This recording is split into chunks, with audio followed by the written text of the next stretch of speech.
Hello students, आज हम पढ़ने वाले हैं रिवार्ड एंड डिविडेंड पॉलिसी की जो है पॉइंट है इन डिफरेंस पॉइंट। हम लोगों ने मैंने बताया था 3 पॉइंट हमने पढ़ना है, जो कि पहला पॉइंट क्या था, फाइनेंशियल बीईपी है ना, फाइनेंशियल ब्रेक इन पॉइंट हमने पढ़ा था।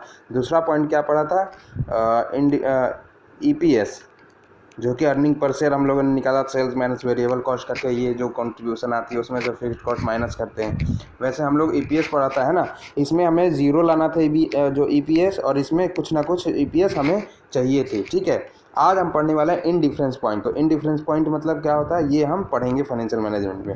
ये रिवार्ड एंड डिविडेंड पॉलिसी के अंदर एक टॉपिक है, जो है क्या है, इन डिफरेंस पॉइंट। तो देखो इन डिफरेंस पॉइंट क्या होता है। सबसे पहले इन डिफरेंस से पहले ये समझो कि डिफरेंस मतलब क्या होता है।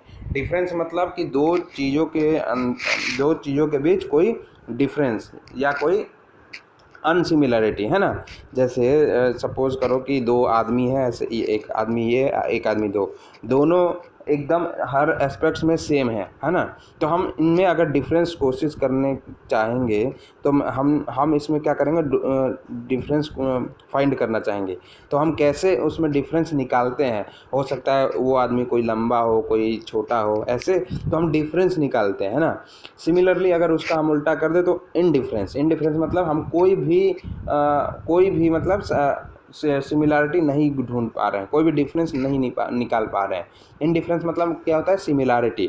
ठीक है, तो देखो, so difference means there is difference in any two variable. Similarly, and if you say indifference means there should be similarity. ठीक है, exactly. If I gave you 2000 note and 4 note of 500, which one you going to choose? अब मैंने क्या बोला कि मैंने आपको एक तो 2000 को नोट दे दिया और एक मतलब 500 के 4 दे दिए है ना। तो अब कौन सा आप चूज़ करोगे? देखो वैल्यू तो दोनों में एक ही है ना, मतलब दोनों क्या है, इनडिफरेंस है। आप कोई भी चूज़ करो, आपको कोई इम्पैक्ट नहीं पड़ने वाला है ना। सो in the same way, when it comes to EBIT EPS analysis, there will be an indifference point, that is whether you take debt, equity or preference, you take any option, end of the day the EPS will be same from any two option. अगर आप कोई या EPS में ये indifference point में आप ये equity लो या प्रेफरेंस लो, ठीक है, इक्विटी लो या डेब्ट लो, आपको end of the day in दोनों में कोई भी डिफरेंस नहीं होगा, है ना, कोई भी आपको डिफरेंस नज़र नहीं आएगी। तो हम इसके अंदर यही भी पढ़ने वाले हैं कि हम क्या कैसे करते हैं। ठीक है, अब देखो इन डिफरेंस पॉइंट के अंदर पहले हम लेते हैं इक्विटी वर्सेस डिवेंचर। हमारे पास इक्विटी है और डिवेंचर है, ठीक है। तो हमें पता है इन डिफरेंस पॉइंट हम पढ़ने वाले हैं, दोनों में से लेंगे, हम कोई भी ले सकते हैं, या इक्विटी लेंगे या डिवेंचर लेंगे, हमारा ईबीआईटी पे कोई भी अंतर नहीं होने वाला है ना। तो देखो ईबीआईटी इक्विटी की हमने बात की थी, इक्विटी का हमने पिछले वीडियो में फॉर्मूला कैसे निकाला था। ईबीआईटी पहले जो प्रॉफिट है, ईबीआईटी हमारी क्या होती है, रॉ प्रॉफिट होती है, कंसोलिडेटेड प्रॉफिट होती है, जिसमें से अभी इंटरेस्ट एंड टैक्स माइनस करना बाकी होता है ना। तो ईबीआईटी तो इक्विटी है, चूँकि इक्विटी है तो हमें क्या टैक्स माइनस करना पड़ेगा ओनली, तो 1 माइनस टैक्स, और N1 करेंगे, number of equity share, N1 जो उसकी इक्विटी की दी हुई होगी, है ना। सिमिलरली अब डिवेंचर की भी दी हुई होगी, तो डिवेंचर में हम बात करेंगे तो ईबीआईटी तो में से पहले इंटरेस्ट माइनस करेंगे, इंटरेस्ट माइनस करने के बाद हमें क्या माइनस करना पड़ेगा, 1 माइनस टैक्स रेट, और जो डिवेंचर की नंबर ऑफ शेयर दी होगी उससे हम डिवाइड कर देंगे। तो ऐसे आप ये जब ये फॉर्मूला हो गया आपका इक्विटी वर्सेस डिवेंचर। जब आपके पास क्या हो, इक्विटी हो, डिवेंचर हो, तो आप इस फॉर्मूले के अकॉर्डिंग क्रॉस मल्टीप्लिकेशन करके आप अपना ईबीआईटी निकाल सकते हो, जिससे आप हर एक पॉइंट पे इनडिफरेंस रहोगे। आप कोई भी इक्विटी लो, डिवेंचर लो, वो आपके ईबीआईटी जो प्रॉफिट है उसको अफेक्ट नहीं करेगी। ठीक है, अब दूसरा हमारे पास है इक्विटी वर्सेस प्रेफरेंस। अब इसमें हमारे पास इक्विटी भी है, प्रेफरेंस भी है। तो प्रेफरेंस में हमें डिविडेंड देना पड़ता है, इक्विटी में टैक्स देना पड़ता है ना।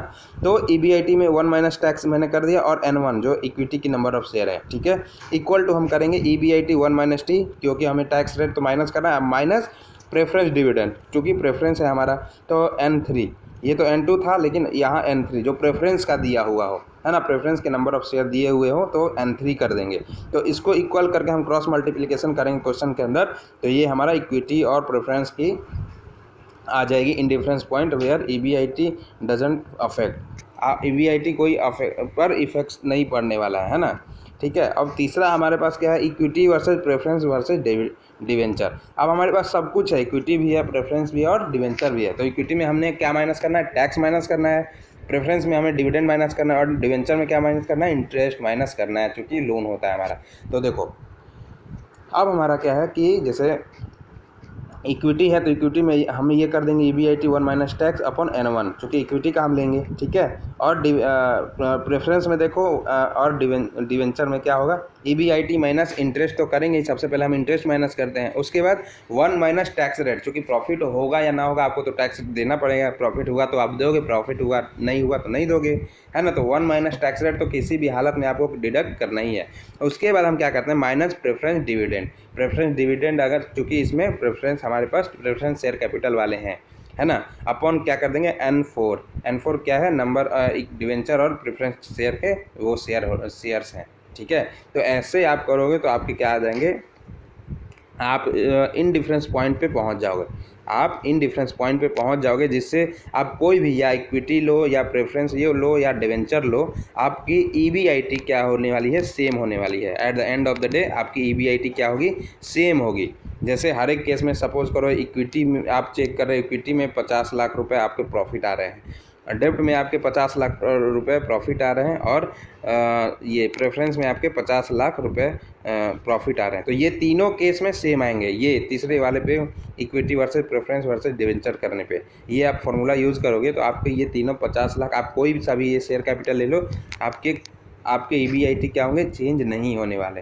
तो EBIT EPS एनालिसिस में जो इन डिफरेंस पॉइंट है हमारा, हम बेसिकली यही चेक करते हैं कि हमारा जो हम किस पॉइंट पे इनडिफरेंस होते हैं, कौन सा ऐसा पॉइंट है जहां हम किसी भी से कैपिटल को लें, किसी भी कैपिटल को लें, या वो हो इक्विटी शेयर कैपिटल हो या प्रेफरेंस शेयर कैपिटल हो या डिवेंचर हो, हमें क्या हो, वो इनडिफरेंस हम हो सके, ताकि हमें कोई वो at the end of the day profit हमारी किसी भी शेयर कैपिटल को लेने में प्रॉफिट हमारी सेम हो सके, ठीक है। तो बेसिकली हमारा आज का टॉपिक इनडिफरेंस पॉइंट यही था, हम लोगों ने जो कि पढ़ लिया। अब हम नेक्स्ट वीडियो में पढ़ेंगे फिर लिवरेज क्या होता है, कैसे काम करता है बिजनेस के अंदर, लिवरेज क्या क्या कैसे क्रिएट होता है, वो हम पढ़ेंगे, ठीक है। तो आज के लिए इतना ही। आई गेस कि आपको ये वीडियो समझ में आया होगा। Thank you, keep watching, keep learning.